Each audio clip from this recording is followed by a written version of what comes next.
Amanda. How are you?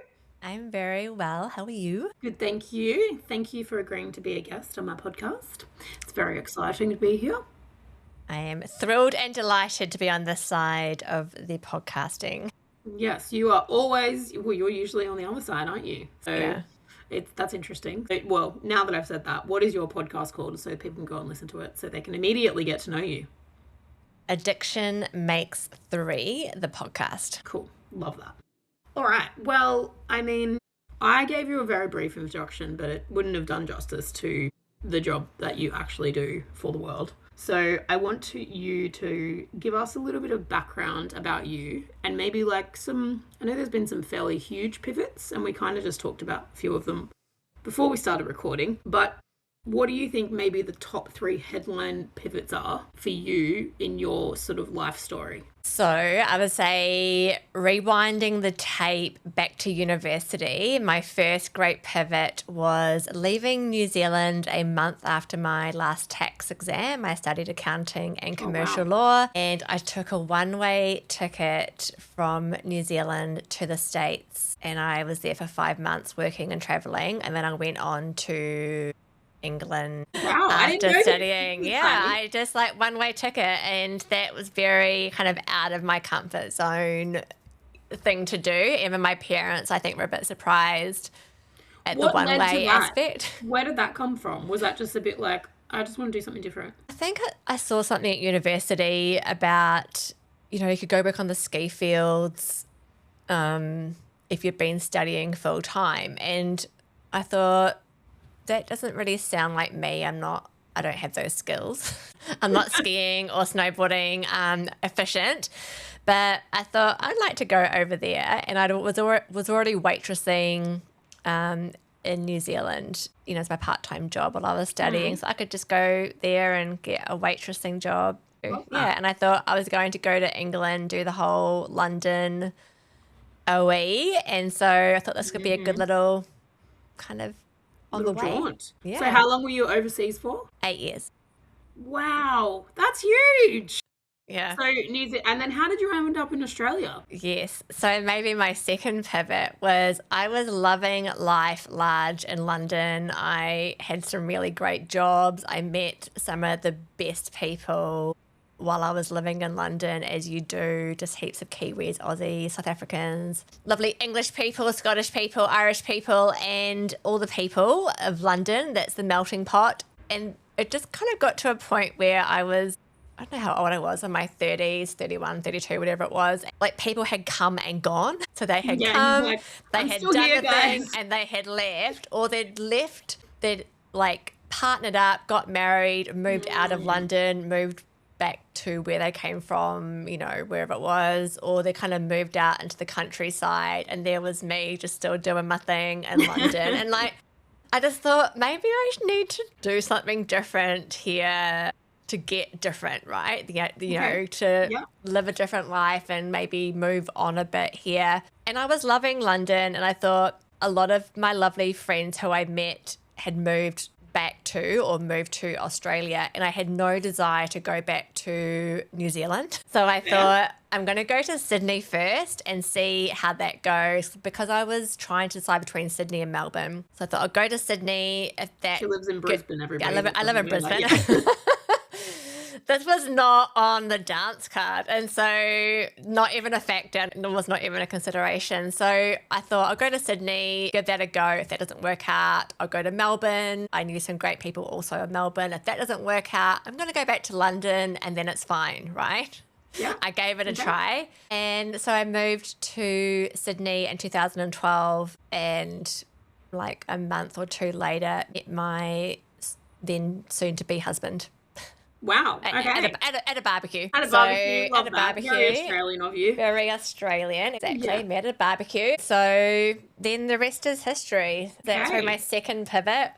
And then my third pivot is probably what we're going to dig into today, is when I moved away from my corporate accounting career and identity and started doing the work I'm doing now, which is supporting spouses and family members who are impacted by addiction. Which is huge. Mm. I went through that same identity crisis when I was, I'm still a lawyer right now, but I guess we'll see how long that lasts. But also, when I was trying to figure out whether I wanted to be one or not, it's a huge identity shift from corporate you to whatever that new version of you is. How did you manage that? Like, how did you get through that period? I think if I kind of go back a bit in time to the why I did it, to Yeah. why the shift. So, like I said, I met my husband at a barbecue, and the rest is history. We had one baby in Sydney and thought, that's fine, you can have a baby in Sydney and that's no big deal, and we can just live in our little 2-bedroom unit. That's no big deal. But even though babies and kids are small, they take up a lot of room, and our 2-bedroom unit was not a vibe. So then we're thinking, okay, we've got to move out of Sydney to suburbs unknown. We were living like in Yeah. Balmain, which was super central in the inner west. And I thought, we're going to have to transport, like do the kind of daily haul of an hour each way. This little person's going to go to daycare 60 hours a week, and that's not a life. And so my parents and sister already had moved to Brisbane separately. Okay. And my husband's like, let's move to Brisbane. And I was like, I don't want to. I don't want to. So we moved to Brisbane with a 1-year-old. And then here we are now. It's like exactly 10 years since we moved to Brisbane, wow. which is wild. Yeah, that is wild. So we moved here with a 1-year-old. We then had another baby. And in that time, I worked out that the lovely man who I was married to had some struggles with alcohol. And it was impacting our life beyond recognition. Eating, I didn't know what to do. I didn't know what it was. I wouldn't have called it addiction, alcoholism, anything like that at the start. I just knew that something wasn't okay, and I didn't know how to deal with it. Didn't know what to do, and just being in a bit of a spiral. And actually, after many years in that space, I recognized I needed support for myself, because I was just this mess in the corner, kind of rocking. Because you were just trying to manage. Just trying to manage life, trying to manage that version of him, trying to manage kids, trying to manage toddlers, babies, going back to work, not knowing where your husband was, not knowing how he was going to come home, not being able to make plans, lying, covering up, all the things that kind of go with it. And I thought, I need help here. Yeah. And so in the pursuit of trying to get help, initially to help him, it kind of became clear that I needed help for me. And then when I did that, I just didn't find the help very helpful. I wanted some, help me, help myself, help my husband, make my home life better. And nothing was really feeling helpful, or wasn't accessible to me as a mum who had 2 young children, like a baby and a toddler at home, who couldn't leave their children, so couldn't leave my children with their dad because of the situation. It wasn't safe, and he was quite unreliable at that time. Yeah. Was working, didn't tell anybody about it. And it just felt so hard. And eventually I pieced together support over years, got crappy support, got some good support as well. And I just thought people deserve better here. And so I started kind of doing a bit of an online presence with Instagram. That's where Addiction Makes 3 came into it in 2019, and just a way to connect with people. And then I started doing a free online kind of program, like a free group thing. And this is just for people that are in your home life, you're supporting people that are going through a version of addiction. So supporting people who are impacted by someone else's addiction. Yeah. So I was doing that really informally, and then I was trying to add kind of all these tools in my own toolbox to share with other people. And are you still trying to work full-time? I'm still trying to work. I'm working part-time at this point. So I'm working part-time in my accounting job, my corporate job. I'm pretending life is good at home. I'm raising 2 kids and all this stress. And I'm trying to do this thing with addiction secretly because the shame of addiction, right? And then we've gone through some really horrible days, horrible moments, for high days, low days, live separately, live together. And in 2021, things kind of turned for the better. Okay. And I said to my husband, I want to do this as my job. I want this to be my work. And it kind of got to a point back to your question the long way around, Yeah. how did I come to peace with it? It was like diminishing returns on my accounting life. Like I would go to work, do my thing. I felt such little joy, such little satisfaction, little impact. Like, what is the point of spreadsheets? Like I used to love it so much. And then because I was getting this bigger sense of purpose from this other work I was doing that I wasn't getting paid for, I just was like, this is it. This is actually it. This is where I want to spend my time. I was getting amazing feedback from people. So I thought, this is it. And I spoke to my husband and I said, hey, I want to do this like as my work, but I can't do it in secret. Up until that point, all my Instagram posts and things like I signed off as Mrs. Lockyer being my second name. Okay. As kind of like secret, even though I was like my face was on there and everything. But I said to him, I need to do it like out. I need to be out of the closet. And he said, yes, I support you. I said, okay, I appreciate that. But that means you're also out the closet too, right? Which is a big huge. step. It's huge. He's like, no, that's fine. If people have a problem with it, that's their problem. I'm like, yes, I love that. So good and so proud of you. And thanks for supporting me. And he said, I'm so proud of you. And I'm 100% behind you. So that was great. And then, so that was a decision. And that was like step one, right? But then, and was that one of the scariest decisions you reckon you've made? Yeah. In this whole because journey? It was out, right? We were out. Yeah. We were out and out. And it was weird to say to people, I didn't make this big announcement. Oh, hi, everybody that I know. I no longer do accounting. I do this addiction work. Just people kind of found out about it as they found out about it. Yeah, okay. And I shared little bits like on my personal Facebook page, like maybe I'd share something that I was doing or working on, but I didn't make this big announcement. And it was weird because when you say to people, when people ask you that boring question that people always ask you, what do you do? When you say I'm an accountant, they're like, yeah, cool, cool, cool. And then you move on to the next thing because they know what that means. They know what that means and it's boring. So let's talk about something else. Yeah. But when you say, so what I usually say is I'm an addiction relationship coach. I support people on the other side of addiction, like families and spouses, to, live their life again. But I used to be an accountant. People like have that weird look and it's like, I don't know what that is. And so it's like, yeah, I know. But it's a weird thing because people don't know what it is, don't know what it means. Unless they need you. Unless they need you. Or they don't realize, like people are quite across rehabs, AA, like therapy, all that stuff. But I don't think people really have an appreciation for how dire it is for spouses and family members who have a loved one struggling with addiction, that they would actually need support too.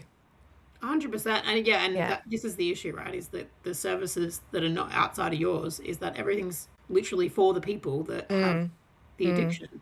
It's like, well, if you're like in your household, you're here, your husband's there with his addiction and you have two little people and yourself, kind of being torn down, I guess, for want of a better word. And then you're like, how do I deal with this? Like, you can get all the help. You can get the help till the cows come home. Doesn't mean you're going to do anything about it. Yeah. And what am I done? I'm just here picking up the pieces. So it's such an unbelievable service. I think that's why people are just like, it's what now? But it's brilliant. Thank you. You've gone out and you've started telling people. And as you say, it was a bit weird because people don't know what to do with you. Did you feel like did you ever feel like I've done the wrong thing? Maybe I shouldn't be doing this? All the time. All the time. I will say in the last 6 months or so, I haven't gone on Seek or LinkedIn Jobs. Yes. But in saying that, I would go on Seek, and when I'm like up till 10 p.m. doing my Instagram post, editing my podcast, or whatever it is that I'm doing, and we can get into the million hats you wear when you work for yourself, which is another like crazy thing when you go from being employed. I was like, I don't know if this is it. I don't know if this is it. Like, what have I done here? I can't, and it's usually out of capacity. Like, I can't sustain this level of work because you do end up, when you're wearing all the hats, as you know, you're doing all the things until you get to a point where you can start paying people to do that for you. Yeah, that's right. And So unfortunately, that yeah, takes some time. that takes time. And kind of you need to work it out yourself in a way if you're like an A-type like us. Like you don't want to be just giving it to someone else, because you want to make sure that you're across it, that you know what actually is involved, what's important, what to watch out for, whatever it is. But many times I found myself on Seek, or when I've had, you know, hard months of people kind of saying no or not right now or whatever it is. And you think, oh, it's actually having a job is easier because you just go for your whatever hours a week and you get paid and you get your holiday pay and you get sick pay and you get your weekends off usually. But then I would go on Seek and I'd put the search things in for my accounting work that I did enjoy doing, and I would read the job ads and I just think, that sounds horrible. I don't want to do that. That sounds like 5 jobs that they're wanting you to do. That sounds awful. It's pretty much what you do anyway now. And I was like, it's something that you love. No, thank you. And you think, you want me to go to the office 5 days a week? No, no, thank you. No, thank you. And I just would read the jobs on Seek or LinkedIn jobs and think, that's actually not for me either. So this is actually the path, and the work I'm doing is important. People tell me all the time how much I've helped them. I've got to make this work. Yeah. So that's where I get to. The impact and the ability to support other people is bigger than the desire to have routine, I guess, in your life and an actual version of a stable income and all of those things. 100%. And as the story unfolds, I separated from my husband, and so now being the primary, I'm like what would I call myself? I have sole care of our children. So I'm 24/7, 365, and I need my work to obviously sustain our home, but it needs to sustain me, like, you know, in the work that I do. Yeah. But it needs to fit around parenting and being a sole carer. And which is huge, right? It's huge. That is not an easy feat. It's not easy. And I start my calendar, so I do one-on-one work, I do group work and those things, and my calendar opens at 6:30 a.m. 4 days a week. I do 2 late nights. I have some time off sometimes in the middle of the day for school pickup, sports stuff. So I don't work that illustrious 10 or 20 hour week on my whatever income. Like I work for $1 million. Are we allowed to swear on this podcast? Yeah. There's no rules. I told someone else there's no rules. I work 1 million hours a week, and it's like, and it fits around life. Yes. Do I want to do that for the rest of my life? No. Do I want to work 6:30 a.m. to sometimes 8 p.m. some days and blocks off in the middle? No. I do want to work some days a 5-hour block or a 7-hour block, and then we are done. And then that's it, yeah. But for now, in these early years of business, I have school-aged kids. It's just I work long days around my kids because that's my life. That's just reality, and it's worth it. I love it. And and this is if the people, there'd 100% be other people listening being like, far out. How do you do that? Because it's like, your answer is just, well, it appears to be, you just do. You just do it, and you make do with what you've got. Yeah, and it's not easy. No. You know, there's a lot of things I don't do because I work for myself, I have young children, and I'm trying to keep my head above water. Yeah.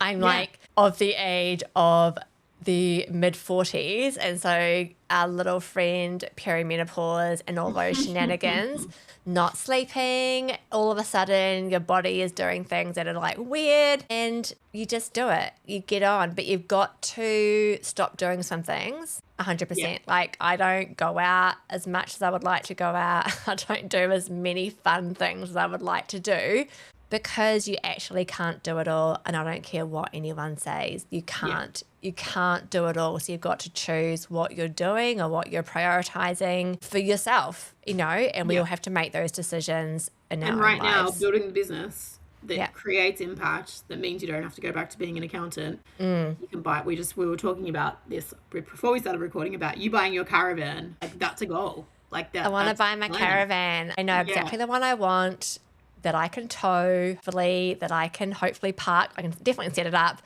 But that's what I want. Yeah. I want my little secondhand caravan. The boys and I can go away on our little adventures, and that's really important to me. And so I'm doing what I need to do to get that. Get that. Yeah, Yeah. that's right. That's the bigger goal right now, as opposed to, I don't know, whatever it is, like going out and having a drink or going out for dinners or whatever it is. Like, it's kind of that shift in, I think we were saying before, I asked you before we got on recording around whether or not you think your values have changed and shifted, or they've remained the same throughout starting a business, pivoting from being an accountant to what you do now, obviously now being the sole caregiver of the children, and really the person having to finance children as well. And for anyone that has kids knows that financing children seems to be a very expensive exercise.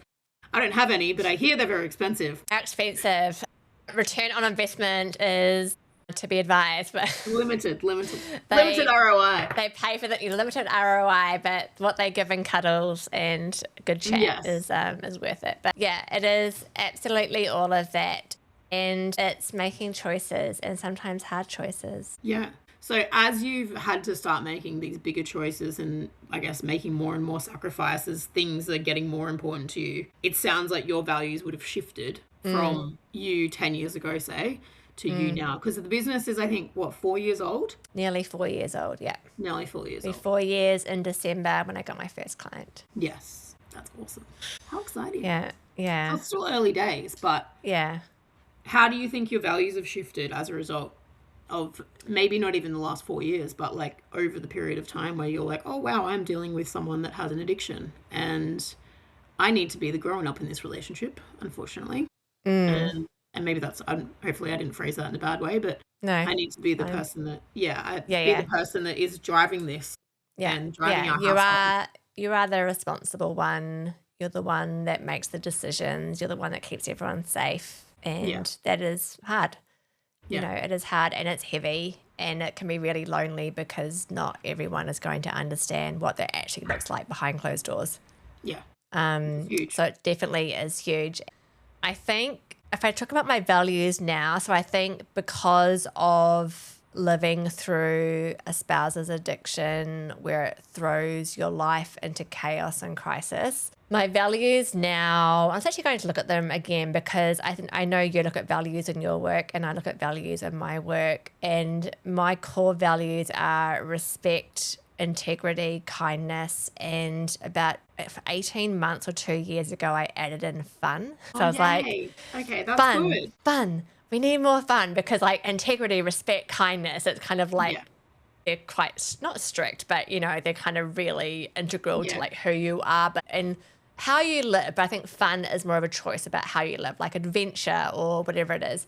Yeah. So which is where the caravan comes in. Whereas the caravan comes in, the adventures and the campfires. So respect and integrity, because addiction has your loved one and you behaving in such wild, whack ways. Like you're yelling at each other, you're checking up on people, you're going into people's phones, you're checking their email, you're like sniffing their laundry, trying to drag them out of venues, calling their names, sending yucky messages. You know, like you're just doing things that are like not and then lying good. to other people. You're lying to other people about them. You're lying about your situation. You're lying about why they aren't at a barbecue, why they can't come to a family holiday. You're lying to your loved one. They're lying to you because of their addiction, because that makes sense. People lie, but it's hurtful. You're acting outside of your integrity. Like I've got these memories of like diving in the rubbish bin, checking the trash, sneaking down the side of my house, peering in the windows, and so many things. Yeah. Which is like traumatic for you. It is. And there's things that you think. You compromised. You probably lost your ability to hold your own values dear. Or you completely lose yourself. Yeah. You completely lose yourself. You don't know who you are. You don't know what you stand for. You don't know which way is up. You just completely lose yourself because you just get consumed by this craziness and chaos and roller coaster of addiction. And you are just thrown into survival mode, and everything you do is for survival, and you're trying to combat something that is completely irrational and without any, you know, you're kind of up shit's creek without a paddle. Yeah, and in that situation, like you don't have the tools No, no to tools. be the person. You don't even know you need tools. You're Well, like, yeah, well, I'm that's just going to exactly my point. combat crazy with crazy, right? And you're just in this completely irrational situation with someone who's also completely irrational, and it's just a dumpster fire. But I think getting clear on who you are, what you stand for, and to me, it was I want to show up respectfully, I want to show up in line with my integrity, and I want to show up in kindness. Do you feel like you knew who you were when you got into your relationship? No. Okay. Yeah. So 100, that's an interesting point, right? 100% not. Yeah. 100% not. Yeah. So isn't that interesting, right? Because like I was at a careers fair yesterday and I was talking to all these baby lawyers and they were like, oh, what if it doesn't work out? What if this happens? What if that happens? I was like, yeah, but what if it does work out and you attract things in that because of the energy and the values and the things that you're putting out to the universe. Like it's all well and good for me to say that now. I'm however many years into my career and turning like almost 40, and you like similar to you gone through crazy shit, not exactly like your stuff, but we've all got our own crazy stuff, and I think it's easier in hindsight to do that. But do you think do you find when you're talking to people that it's like, do you think you could ever preemptively know your values and your purpose well enough that you could react or respond better to crazy stuff? No, she's No. not. She's shaking her head. I'm shaking my head. I'm like this. Shake, shake, shake. Yeah. No, because I kind of hate this idea. I hate these throwaway comments, but it's annoying because it's true. Like you can only know what you know at the time. You can't Yes. know more than you know at that Yes. point in life. It's your upbringing. It's your family you were brought up in. It's the impact of your friendships. It's the impact of your community. And it's all those impacts that are so prevalent in your life that that's your world until you go and make it a bit bigger and then make it a bit bigger and make it a bit bigger. And I am a completely different person to what I was before, and I wouldn't wish anyone to go through what I've been through, and we don't want to wish adversity on people. No. But I can't imagine the life I would have had I not been impacted by this and was just going along completely kind of ignorant and Yeah, just doing the thing. just doing the things. And I think back, like I was quite a conforming person. Did what was expected of me. I was like the eldest daughter, the A-type, the achiever. I did the good things. I hear you, babe. I hear you. Hey friends, welcome. Hi, eldest daughters. Sorry, we're sorry. That was And like. I don't love labeling like people pleasers, but like I was a people pleaser. I did things. I had my value, and this is where it comes to, we're talking about values. I had my self-worth. I had my value wrapped up in what I did for people, of what service I provided to people. I had my value wrapped up in the grades I got, the jobs I had, the job title, all those things. And that's to kind of shed that has been so fucking liberating. Yeah. I also still have a to. bit of an identity crisis, right? It Because is. And it's like, who am I? Who am I? And it's like, I'm a good person. And when you're in the thick of addiction, a loved one's addiction, and you haven't told anybody, you are so desperately trying to keep up appearances. So you are saying yes to all the things. You are showing up with your homemade cupcakes, and you're putting on the parties for the kids. Like, it's all fine. I wasn't having a mental breakdown and bawling my eyes out last night because I don't know where their dad is, or I don't know if he's going to turn up to this party or not. And you are so just trying to keep up appearances like your life depends on it because you think that's important. And to shed that is so liberating. It is completely frightful.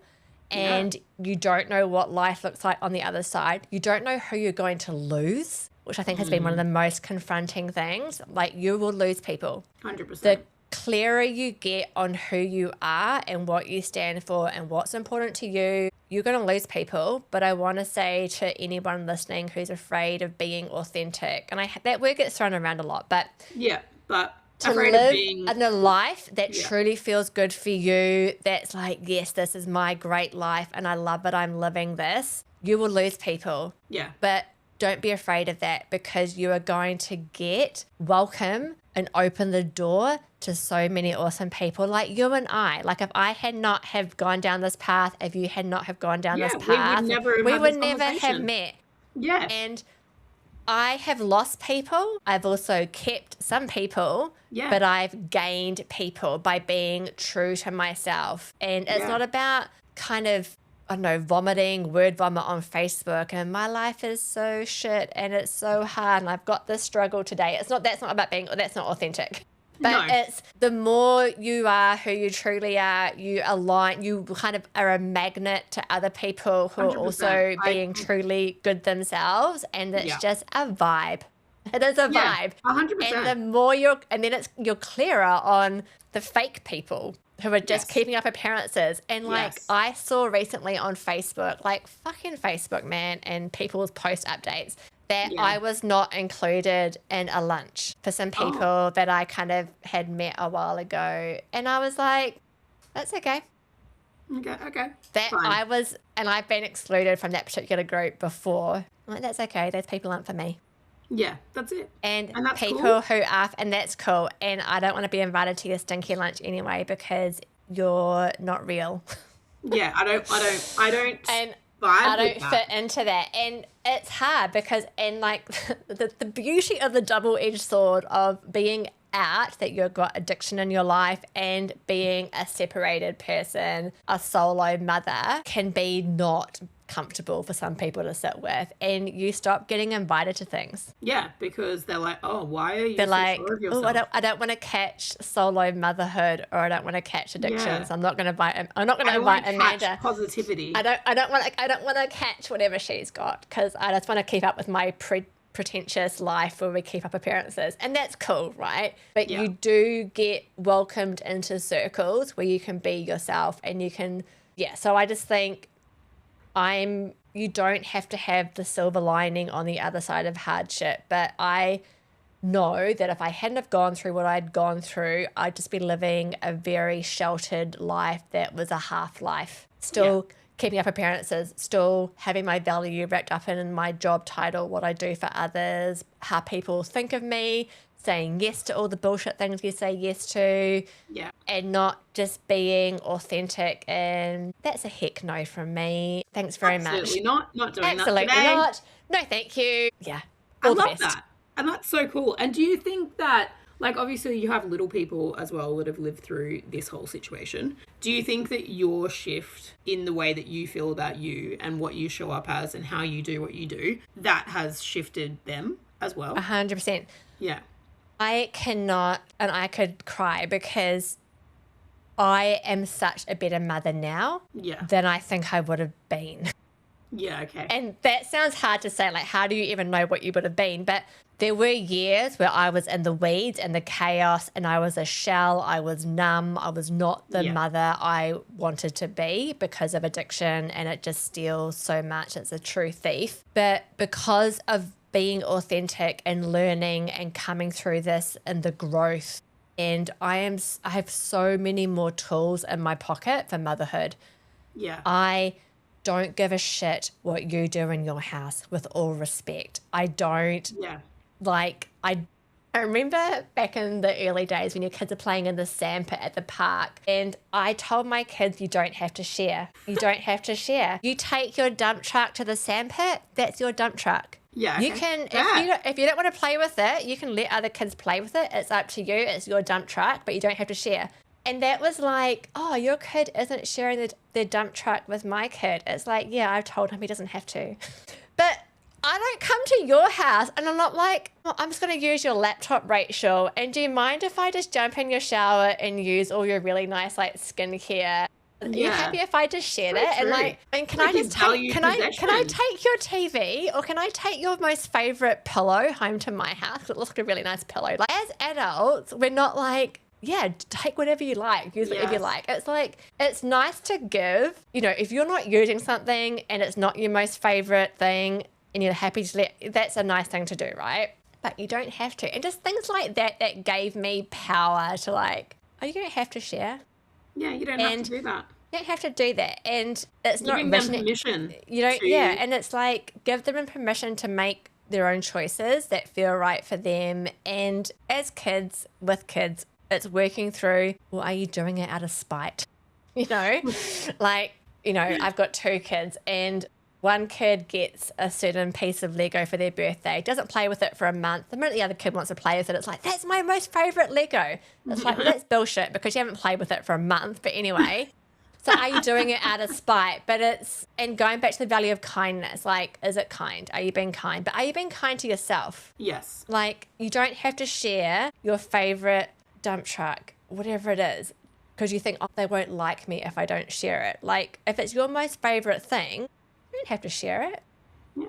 Yeah. Well, right? Because, but if you're doing it out of spite, then maybe that's not kind. Like, it's not your favorite thing. You forgot about it for the last 2 years and you're just being a bit of a twit. But yeah, that's not the right way. No, it's not the right way. And so, in so many things, like the tools I share in my coaching program, I use at home, I share with my kids. And one of the things here, which I think might be really helpful for your audience, if you want me to share one of the things. Please. Is opinions that matter. Yeah. So for our beautiful A-types, our eldest daughters, our people pleasers, our people that take value from, you know, our job titles, opinions, our parents, whatever, think of, like, everyone has an opinion, like noses, right? Everyone's got a goddamn opinion on what you should do, what you shouldn't do, the right way, the wrong way, whatever it is. And I have this 1-inch square piece of paper on my desk that I hold up probably most weeks, and it's write on that square piece of paper the names of the people in your life whose opinion matters to you. And when you're thinking about a hard decision or a hard choice, or you're not sure what to do, and old Auntie June is like,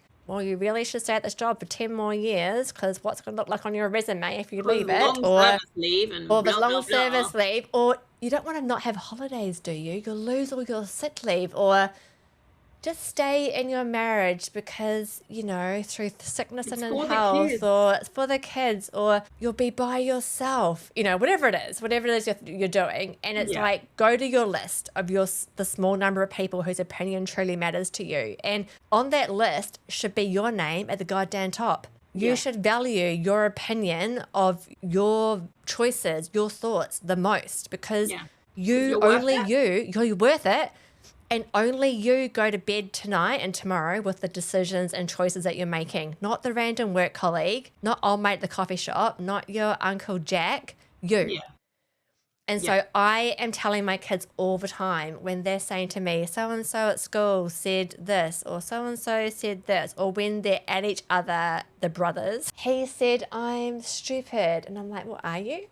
He's like, no. I'm like, well then. Well, then that's it. Well, then that's it. And I keep saying, especially to my eldest, whose opinion matters the most? And he'll be like, mine. I'm like, yes, right? Whose opinion matters the most? Because even my parents have an opinion about what I do some days. I think they've got their head around it now, but they kind of didn't get it at the start. Like, you left your corporate accounting career of like 20 years, and now you do addiction. Like, I don't get it. And you work on Zoom. I don't get it. How do you get customers? I don't get it. What do you mean? I don't get it. COVID? It was COVID when you opened, was it? Or it was kind of in the middle, the end of COVID. Okay. So I really missed the boat there, but I should have got in beforehand. But I started an immigration law firm in the middle of COVID. So, you know, I mean, we all did our thing. But you need to value your opinion the most, and then only listen to a few trusted people. And it's not that if you get to it, it's not that you need to value their opinion more than your own, but you'll listen to it and think about it. But at the end of the day, this is, you know, what you decide is the best. Is the best. Because, you're the one that has to live with it. And that's how going back to what you were talking about, like how it's impacted me being a mother. Yeah. I lean on that so darn hard, because my kids, I'm the safe parent, I'm home, I'm their safe place. They need to know that it's okay to come to me with anything. Yeah. And I need to not be a crazy, unhinged loop-de-loop. I need to be steady, calm as possible. As possible, yeah. Like you're but also I need to show them, I need to be human, and I need to show them healthy ways of navigating tricky stuff, healthy ways of navigating disappointment, that it's okay to be frustrated, sad, let down, annoyed, whatever it is, and we can handle it in a good way. I love that. I have 2 questions. Yes. My first question is, how do you decide who your trusted advisors should be? People that have similar values to you. Okay. Do you think they need to have gone through the experiences that you're going through, or No. just more? No. Okay. No. Cool. So 2 things to that. If you're going through some hard stuff, doesn't have to be addiction. It could be grief of loss of a family member, a spouse, child, whoever, a close friend, might be a diagnosis, could be, something hasn't gone the way or life has changed a bit. Your people are the people who have gone through any kind of what I lovingly refer to as some life shit. Yes. Okay. Yeah, Like it doesn't have to be the same as you've your gone life through shit. some life shit. I've gone through some life shit. That is different. They've been Yes. different things, right? Yeah. But we both get it. We both understand. We don't want platitudes. We don't. We both. There's a shared understanding when you've gone through some life stuff, some hard stuff, some challenging times. You don't want platitudes. You don't want toxic positivity. You don't want things said to you like it could be worse, or look on the bright side, or give it time. Like, fuck off. No one wants that. So when you find people that have gone through some tough stuff, some tough life shit, those are And your they people. just say to you, "That's shit. That's shit, man. Or that's not. Like, That's I can't do fucking hard. anything about it, but that's That's fucking shit. But I'll sit with Yeah. you. I'll sit with you. Yeah. I'll sit with you in your hard stuff. And I'm here for you. I'm not going to offer you silly platitudes or tell you time will heal all things, or, everything happens for a reason. everything happens for a reason. Like, what the fuck is the reason then? What's the It's reason? like, what's the reason? No. Whatever, right? Those are your people. The people who can still see the good, the glimmers and the days, but are real about this absolutely sucks. And you want someone to go, yeah, Yeah, just agree it with does. Okay. I It love does that. suck. So those are your people. The people that call you out on your shit. Okay, I love that. Yes, because The there's people not that too many aren't people that afraid- are willing to do that. Yeah.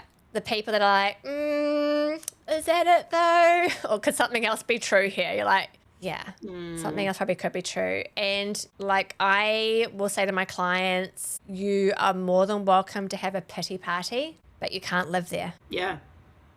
Can't live there. It doesn't Parties are serve you. short-lived. That pity party, let's get it, have a pity party, and then we're coming through the other side and what's going to help you take your next smaller step. You can't live there. You don't have to. I'm not sure if you read the book Option B by Sheryl Sandberg and Adam Grant. But I'll link it below. Yeah, I love that book.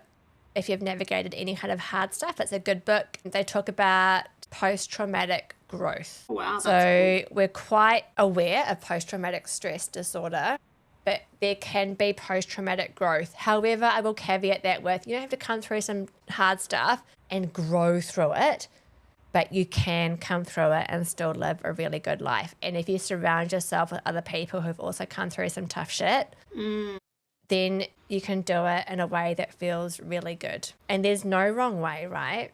And I think Yes, when you 100%. come through something that's really hard, you're just more like, fuck it. Yeah, Cool. I think You're it's just more like, that- you're just more fuck it. And it's like, yeah, yeah, the realization I'm cool. of what's truly important, Yeah.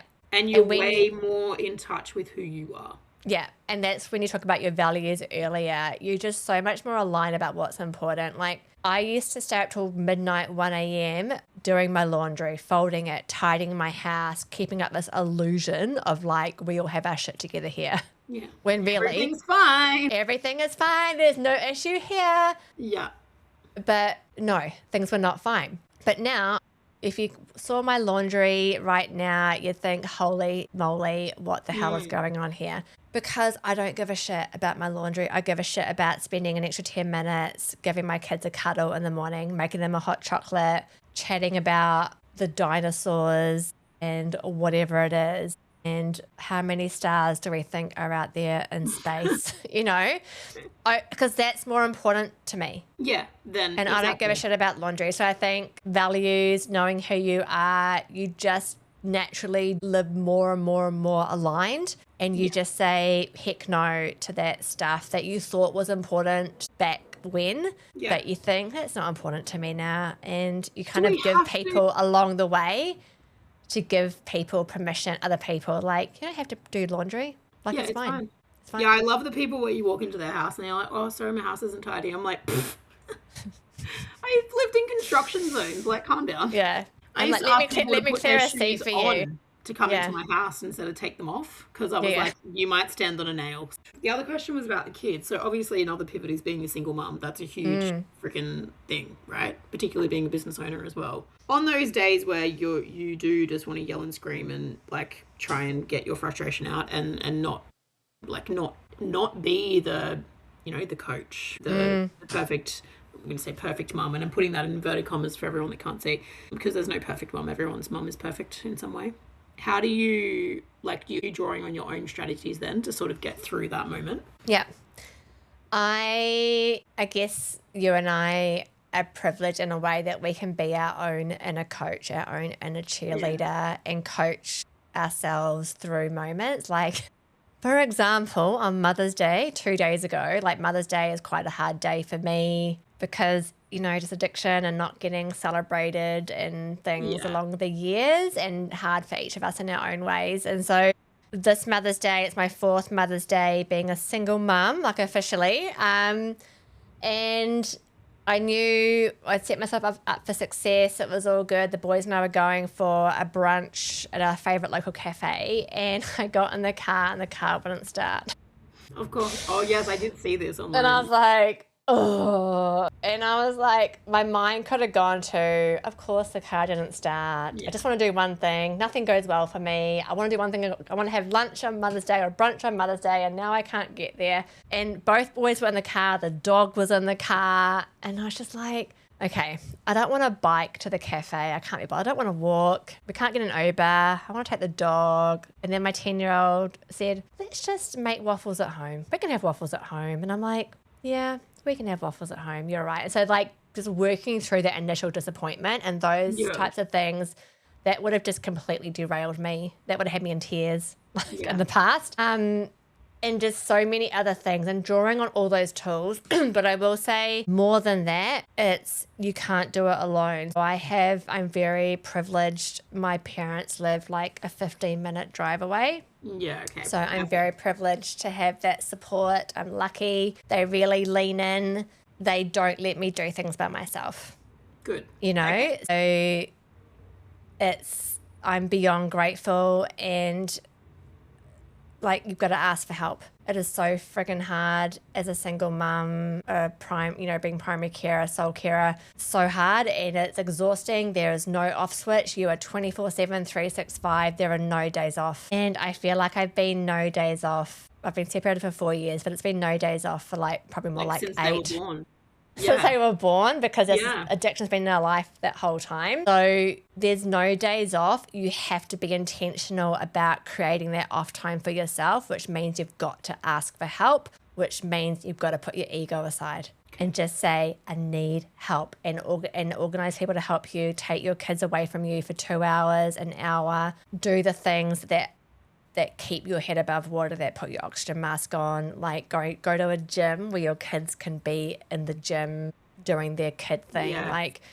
Go invite friends over to your house so you can still see your friends, but you have to organize the things. Because part of the thing with me and people in my situation is like, whenever I want to do something that's adults only, I need to organize my kids. It's this other thing. It's like, it's exhausting, but otherwise, if you don't do it, you'll never do anything. Ask for help. That's been instrumental. And I model to my kids quiet time. Like sometimes I say to them, hey, I'm up to my eyeballs this morning. I am pretty tired. I have no patience left. So could we just all be cool cucumbers and just get ourselves ready for school and be on our way? So I'm trying to communicate to them, hey, I have 1% left of patience. I am not okay. I'm just letting you know. So just thinking, if we could all just be thumbs up and do what we need to do. Or I'll say to them, I've got a hammock. I highly recommend, 10 out of 10. Everyone needs a hammock in their life. Love it. And I'll say, I'm going to lay on my hammock for 15 minutes of quiet time.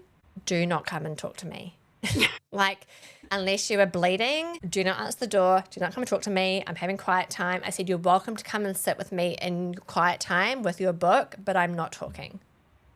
Love that. So And they are cool with that? they are cool with that. I love I it. have naps. I'll say to them, I'm going to have a nap.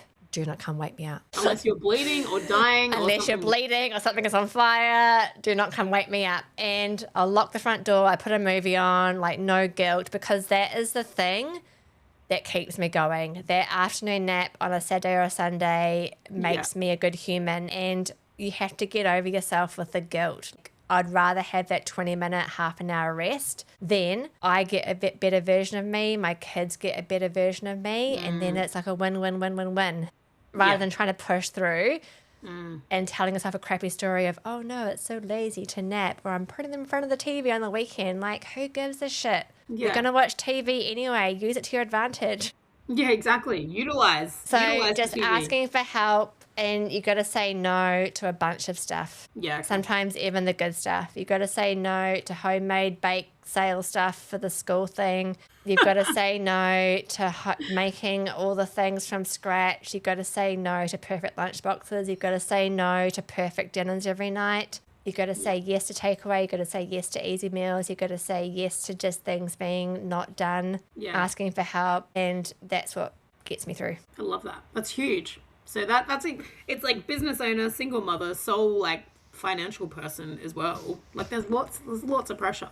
And so without those 20-minute naps, if that's what's keeping you like sane. And my kids need me to stay alive. Exactly.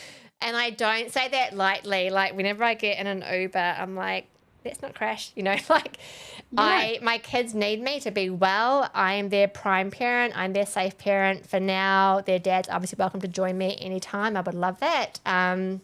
But my kids need me and they need me to be well. And so it is so important that I am well in all aspects of that. And it's, just could not be more important. Yeah, I love that. Thank you. That's a huge thing to share because it's obviously very personal to you and the way that your house runs and all of those things. So really important. We are almost at an hour, but I just want to ask any final piece of advice. I think you've given us some amazing advice throughout this. But feel like a lot of people that are listening, maybe it's more like a career transition, or like a weird transition of, maybe going from an accountant to something else, or from a lawyer to a speaker, or whatever it's going to be, or maybe just starting and being like, how do I set myself up for success really without having to kind of hit rock bottom before I do all the things that we've done? Yes. So it's probably completely cliche, and they're cliche for a reason, right? You've just got to start. And you and I are similar in a way that we probably like to have all our ducks in a row, but now I feel like we have bust through that and we're like, there are no ducks. Where are the ducks? I don't even know where the ducks are. There's definitely no ducks in a row. And we're just now doing it, right? If I could go back and tell my younger self of like, not even younger, like myself of like 4 years ago, 5 years ago, just start, do one small thing. And it's not about perfection. You're going to get it wrong so many times. So don't even worry about it. Yeah. Start. Yeah. And getting it wrong means you actually tried. Yeah. And getting it wrong means you're closer to getting it right. And when I first started the work I'm doing now, I just started in a one-on-one thing. I was like, I want to do one-on-one. That's all I want to do. And my service, the way I show up for people has evolved so much in the last almost 4 years, 5 years. It's just changed so much. And you only learn what is right with trying lots of things along the way and think, oh, that isn't it. Or that part was really good, but that part is not for me.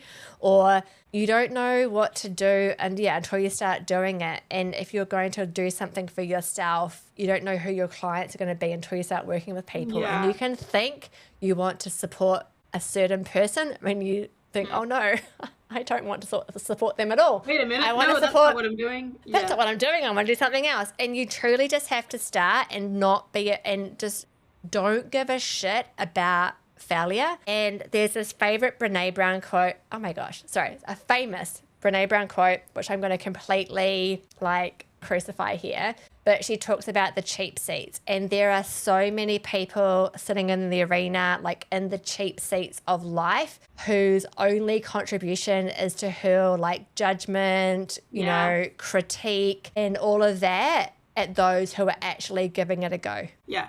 The ones that are on the stage. The ones that are in the arena getting their ass kicked. So unless you're in the arena getting your ass kicked, don't be open, like you're not open to their feedback. Yeah.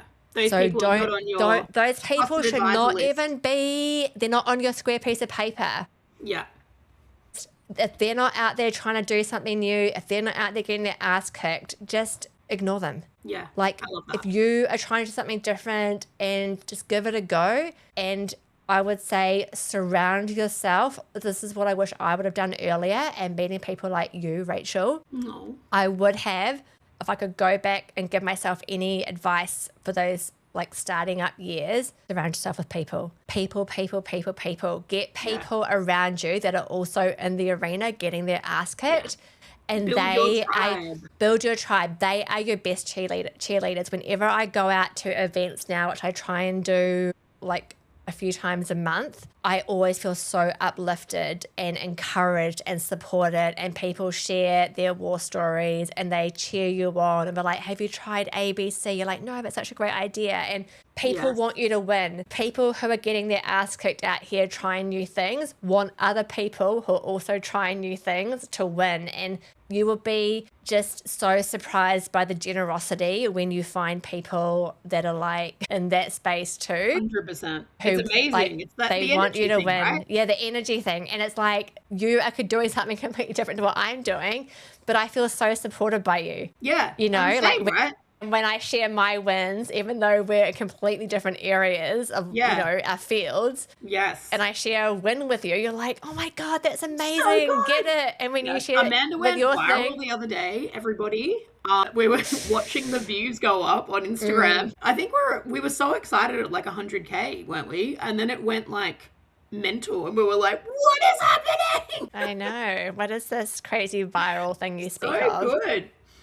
But you want people like that who are like, yes, get it. Because people who play it safe, and this is no shade because I also did that, and you can live a pretty good life playing it safe. That is completely all good. But people who play it safe, who stay in a job for life and that kind of tangent and trajectory, are not going to understand what it takes to show up here in something new. Yeah. So you just really have to surround yourself with people who throw caution to the wind. Yes. And like kind of getting their ass kicked. Yeah, you have to surround yourself with people that are doing the things that you want to do. Or Yeah, be inspired. You want to do. So then you're inspired by those people, or you're like put off, and you're like, oh, holy shit, no, I don't want to do that. That sounds terrible. Like you can not do that. Yeah. I always tell my young ones to go. They're like, oh, I want to do this when I grow up. I want to be this. I want to be that. I was like, cool. We'll go talk to someone that's already doing that and see if you actually want to do that. And I would say as well, don't be afraid of discomfort. It's hard though.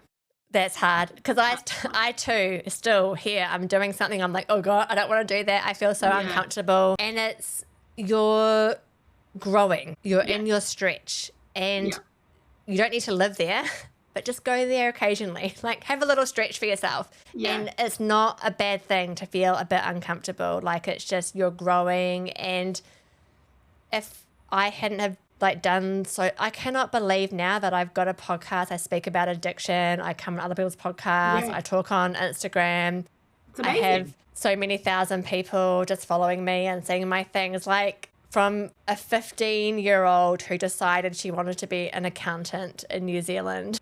Yeah, it's just now I speak to people around the world. Like I support women and men across Australia, the UK, Ireland, America, Canada, South Africa, New Zealand. Like that's wild. It's wild. And like how you cannot write this, right? So it's like this is, but all of the experiences, and I'm such a firm believer in this, all of the experiences that you've got that happen in your life, and everything happens for a reason. So all of those things lead you to the big thing, to the thing that's going to be the thing that brings you the most joy. I think we're about out of time. But if anyone wants to come and find you, or they need to talk about addiction, or they want to, or addiction of their loved ones, how would they find you? So you can find me in a few places. So if you're on Instagram, you can find me at Addiction Makes 3 on Instagram, just THREE, or my website, addictionmakes3.com. I've got my podcast, Addiction Makes 3, the podcast. So all of those places, come and find me, and you can have a chat with me, come into my DMs. book in a friendly chat through the link on my podcast or on my bio. And yeah, you are not, if you are struggling with a loved one's addiction, you're not alone, and there is a way forward. So Thank you. I definitely appreciate come and that. reach out. Well, thank you for being here. I'm so excited that we just did that. That was literally the best chat. Thank you. I love being a guest. I want to be on more podcasts where I'm the guest. Yeah, this is great. Yeah, you don't have to like come up with all the things. You can just sit here and ask questions, and yeah, that's awesome. So yeah, if anyone wants me to be on their podcast, feel free to reach out. Also. Yeah. She's ready. She's ready. I'm ready. If you want to come in, if you want me to come and speak at your organisation, I'm also happy to do that. About addiction, I'm happy to do that as well. Huge. Thank you. I'm stopping recording now.